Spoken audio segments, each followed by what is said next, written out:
everybody, and welcome back to the Sideline Eye podcast. You're very welcome to our preview show, and we're looking back at Armagh's sensational win over Galway in the final round of the All-Ireland group stages. They've topped the group, they're through to the quarter-final, and they get a week's break now for finding out who they take on in the last eight. I'm joined by Kernan, and what a sequence of events and a brilliant final day to the round-robin series. Nobody yesterday morning would have been, if somebody told you Armagh was going to top the group, you wouldn't have believed them. No, like in fairness, there's been a huge amount of talk and probably criticism in terms of this new format that has been put in this year from the GA. But I think what we've seen across the board this weekend, it's been more than justified. I don't believe that if it was only two teams that were going out, that was the plan throughout the season, that you would have dead rubbers yesterday. You wouldn't have everyone with something to play for. And I'm talking particularly with Westmeath, who were brilliant against ourselves, against Galway, and still had something to play for and made a spectacle of it. But from an Armagh perspective, let's be honest about it, you knew you were playing Galway. We always seemed to struggle. That was our first time ever beating them in the championship yesterday, and no matter how well we're going. You didn't have rain. We had a few more injuries in that there. But from the very outset, I think it was just brilliant to see Armagh going after them in the manner that they did. How aggressive we were pressing on their kickouts, the foot passing, from both our defence to our forward line and from our half forwards to our inside forwards, forcing things sometimes, taking risks at times, but we got reward out of them. And I think it was just the manner and how they started. I think the players took huge energy from it, and then I think so did the support. And all in all, I genuinely don't believe that if we didn't play that way, I don't think we would have won the game. And I think in doing what they did in terms of management, making those changes, the players executing them, I think we earned a bit of luck that we have has been long overdue. And it was brilliant. Absolutely just super evening to be there. Coming home on the radio then, listening to what was happening everywhere. It was just that bit sweeter to listen to it because you knew that we'd topped the group. You have a quarter final to look forward to. The nerves of who the hell are we going to get, where are we going? Didn't need to worry about that this morning. You could go home nice and happy, nice and content that you're back in another quarter final, and absolutely you would have taken that this time last year after how deflated you were with the penalties in Galway. And you said how sweet it was. It felt a wee bit sweeter because Tyrone had tweeted out their own score and it looked like they had been knocked out of the championship. No, that wasn't sweeter because I thought they were gone, and as I was running out, I someone had told me that, and there was Armagh supporters were all saying, "No, it was a draw." And I think, no, it's not. Tyrone's gone. Like, we're top the group, and Tyrone's gone. Like, what a day! But yeah, it just wasn't as sweet as what I thought it was for about a minute. But yeah, regardless, once we put in the performance we put in and got the results and what came off the back of it, I don't think we can really ask for much more.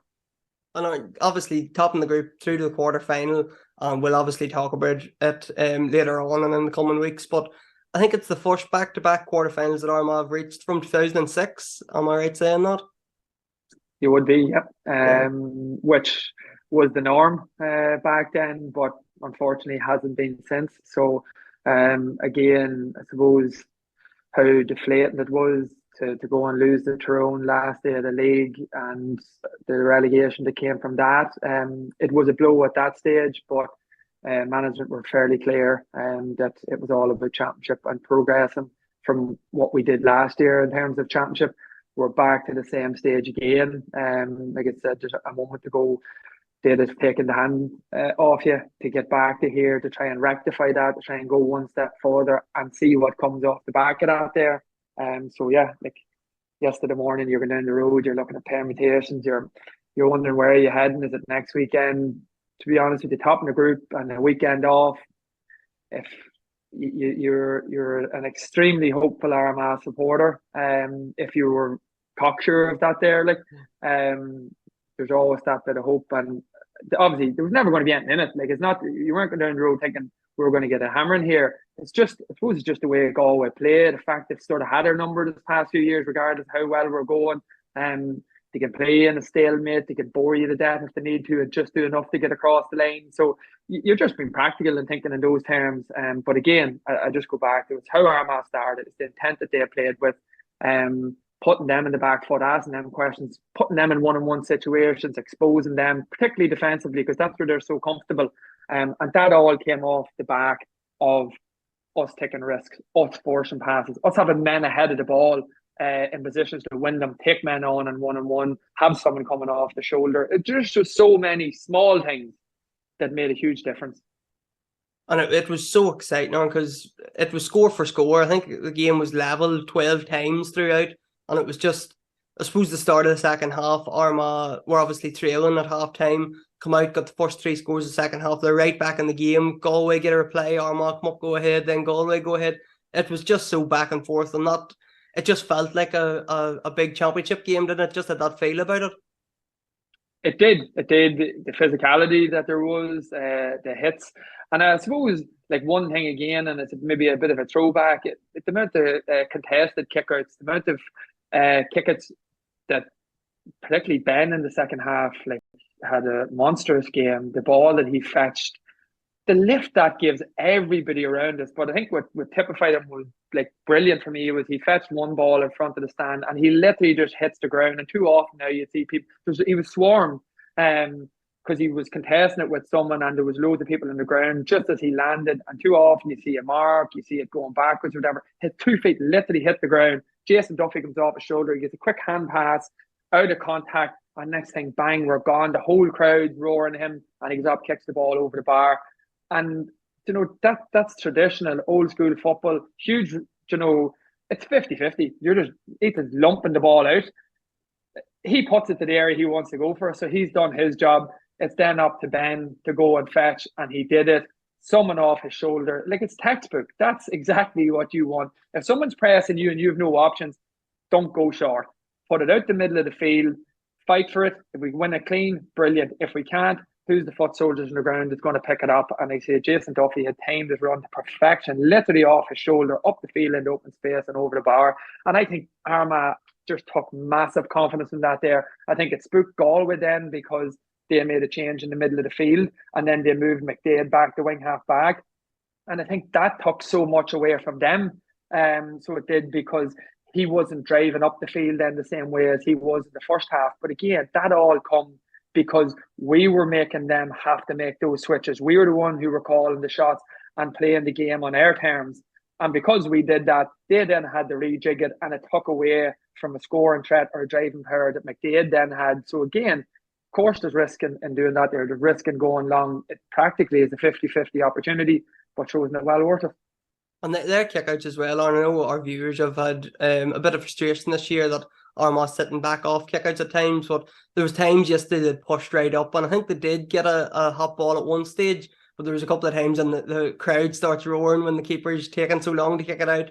And that's, you talked about putting Galway under pressure, and that's another example of it. Just sticking to Armagh's guns and going at Galway and pushing up and just putting them on the back foot. Again, that was the first half, and that was, again, massive for me because, like, we went literally 4 in the full forward line, 3 in the half forward line, and 4 across the middle of the field. So you're practically saying to Conor Gleeson in nets, you may kick that ball long because you attempt to go short here, we're going to eat you up.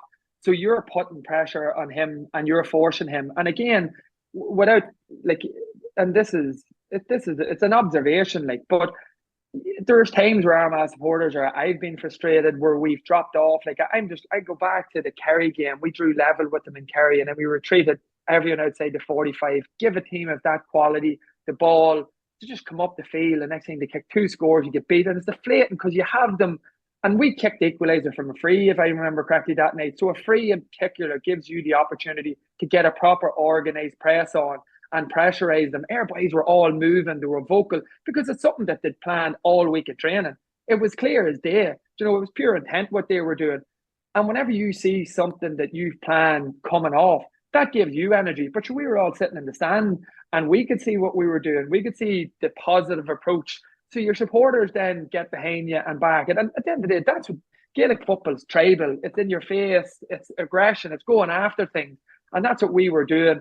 And then whenever the ball was out the middle of the field, like our boys just weren't staying for the full forward line, 3.5 forward line. They were turning and sprinting, knowing that our midfielders are going to smash a break ball here and we need to have numbers there.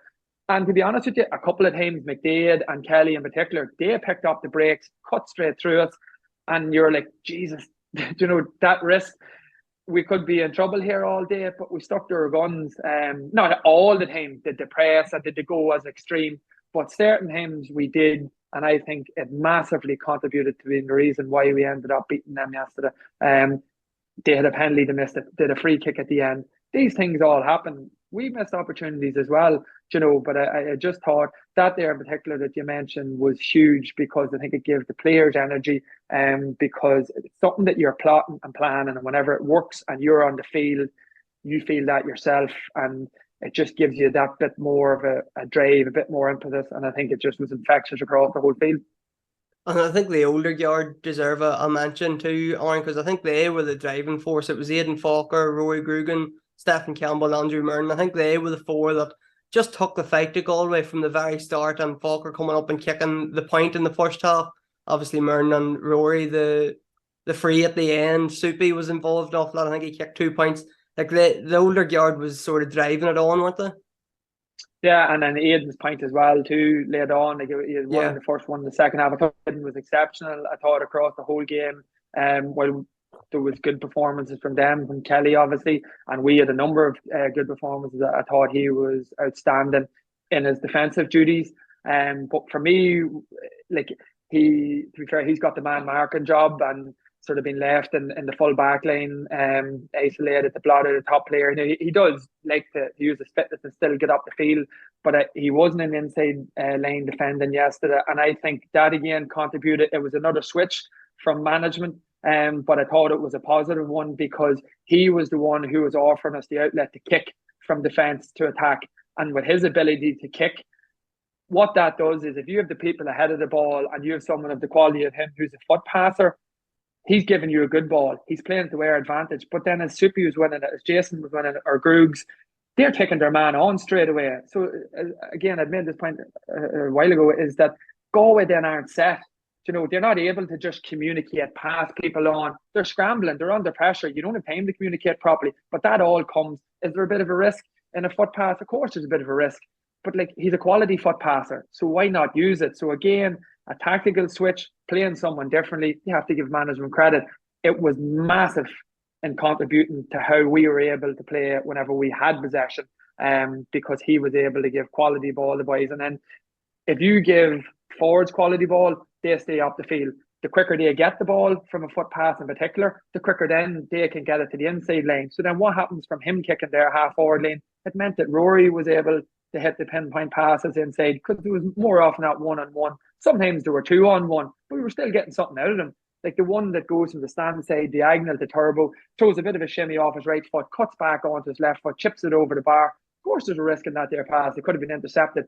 But what's the point in having someone of that quality and inside if you're not going to take a risk to try and get the ball into them? So in terms of the amount the ball went in to them, the quality of it that went in, it paid off, So it was brilliant to watch. There was mistakes made, there was balls kicked away, but that added to the whole bloody spectacle of the thing. That's, you might be living in your nerves a wee bit more. But honestly, even if we didn't come away with the result that we did yesterday, you couldn't have complained yesterday from an Armagh perspective, because they left nothing out there. They went after every situation. They were positively aggressive tactically, how we set up our team, even the switches that were made. It was all positive. It was to go and win again. And you can't ask any more from players, management in that regard, whenever they go out and do that.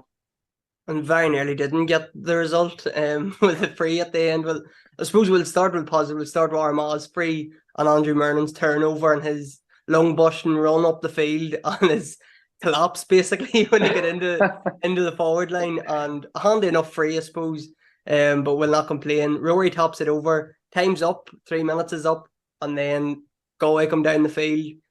A foul. Shane Walsh is standing over this. It's a difficult enough angle, but probably somebody like Shane Walsh, you're expecting him to score it, but the game he was having, probably you didn't know how to feel about it. He misses it and the game's over. So the last 3 or 4 minutes was just mental, wasn't it? It was, but again, Andrew doing what he did as the ball went into the corner along the stand side and they go back out. He looks out to see where that ball's going, and as it's been kicked, he just takes off sprinting. He doesn't think the ball is going to bounce over John Daly's head, but he's going to nail John Daly straight away. He's putting him under pressure because John Daly's a super foot passer, so you couldn't leave him in time and space to have the opportunity to pick a ball back and say, because all they were looking for was a mark at that stage. So again, he takes a gamble. He gets the hell out straight away. He's going to make contact. And at last, we get a bit of fortune in terms of bounces over Daly's head. He gets on the ball, carrying up the field as quick as he can. He knows well there's 3 people converging on him. He knows that the red light is starting to come on in the fuel gauge. And it's a soft enough free kick. Like, Jesus, if the shoe is the other foot and they got it, you have to be honest enough to say, like, it wasn't exactly a huge amount of contact, but he steps across the path. He does what a good forward does. There is a bit of contact there, and we get the free. We're well entitled to that bit of luck, and we're not going to complain about it. You might say it's an easy free, but if you're standing over a free, regardless, only 25 metres out, and this is the winning kick, there's absolutely pressure on you. So from Rory's perspective, delighted for him. He would have been very disappointed with the Ulster final. He backed himself to execute in that situation. The Ulster final was a much harder kick now than what this one was, but there's pressure on all of them whenever you have the consequences of what a score or miss has. To be fair to Joe McQuillan, then, like, he done all in his power to make sure that they were going to get an opportunity to get a draw. There was no need for the length of time that he played extra. Aaron McKay, like, nobody can question his bravery. Like, he's probably a bit like Francie Bellew. He just sees the ball and he goes for it. But he was rash in that situation. All we needed was just to stop momentum, slow him up. And I can guarantee you, once he stopped him without fouling him, the next pass was going backwards towards the 45. You're hoping at that stage McQuillan realises, I'm going to have to blow this at some stage and the game's over. But Aaron's perspective, probably, like I said, a bit of a Francie Bellew in him, and it's just seeing the ball, and never mind the ball, he nearly killed Persupi as well in the middle of it. But it definitely was a free kick that it was a difficult one, more difficult maybe than what Rory's was, and there's pressure on it surely. But I'll be honest with you, I just expected them to nail it, even though Walsh was having a very poor day, just in general play and from his free kicks, you still expected them to nail it. So yeah, huge relief whenever it sort of skayed and tailed wide. We got a break in it, and that was it. Whistle went, and yeah, just huge relief from players, management, but fully entitled to. So that's what it's all about. Like, there was nothing expected in terms of outside of Armagh, but they delivered. They had a plan. It came off. Well entitled to go and celebrate and enjoy that there.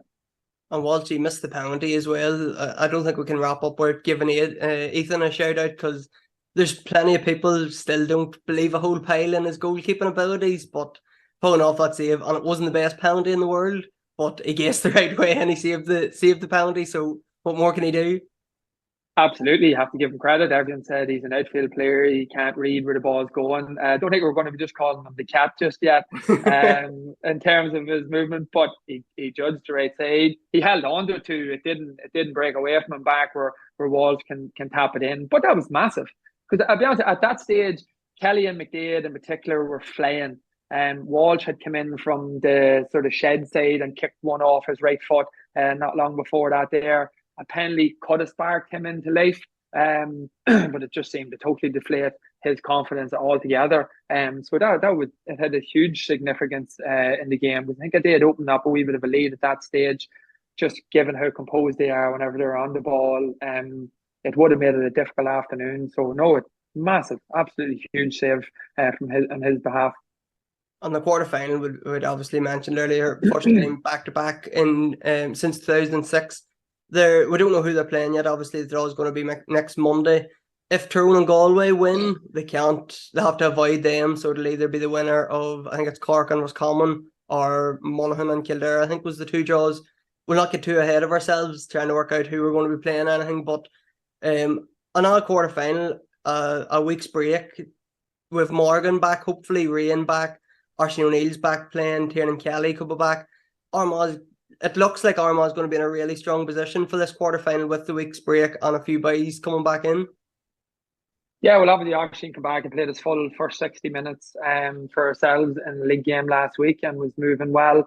The extra week now will give him plenty of opportunity to maybe get a couple more fitness sessions in this week and just try and get a bit more sharpness with ball and that there on hand. TK, Morgie and Rian, definitely they can benefit from the extra week. And I think it's something that, well, I'm fairly sure management, they'll be cautious about that. Like we have an extra week now that we can use wisely to get those boys back in shape. Like Rian has been carrying a knock since the Tyrone game. So use the time wisely in terms of, their recovery, not forcing them to do too much this week, just have them that they're ready to have a cut-off point where they need to be in full training or taking part in an in-house game. But we've got spared a week here now. Use it wisely to make sure that by the time we do go to whoever that is in a quarter-final, that we have as many of our top guns available as possible. Because not saying you wouldn't fear anyone at this stage, but regardless of who you're facing now coming in this time of the year, you want to have your best players available. Like you just look at Galway yesterday. For me, probably yesterday morning, my favourites to win the All-Ireland, and then Comer has an injury, doesn't play. Sean Kelly, their best player and captain, goes off yesterday evening. They have only a 6-day turnaround, 7-day turnaround now, and then the arch rivals, the whole thing could implode them then in a week. So injuries are massive. And will be massive over the next few weeks, because by the time we get to this quarterfinal, remember, whoever you're playing, that'll be their third game in 3 weeks. So I think we're blessed. We now have this week. We use it wisely and make sure that we have as many players fit and ready to go to give management the worst headache that they can possibly get, but a good headache, if you know what I mean, in terms of having to pick a team, but also having to bloody pick a panel then. So that's a hugely positive place to be in. So it's great to look forward to another All-Ireland quarter-final. As I say, that game will be in 2 weeks, and we'll find out next Monday who Armagh will be playing and venues and times and stuff like that. So we'll be back with a podcast to preview that show, and we'll hopefully have maybe another podcast or two in between times as well. Aaron, great to hear your thoughts. Thanks for joining us, and hopefully we'll hear from you again in a couple of weeks. No problem at all, Sean. Chat to you then.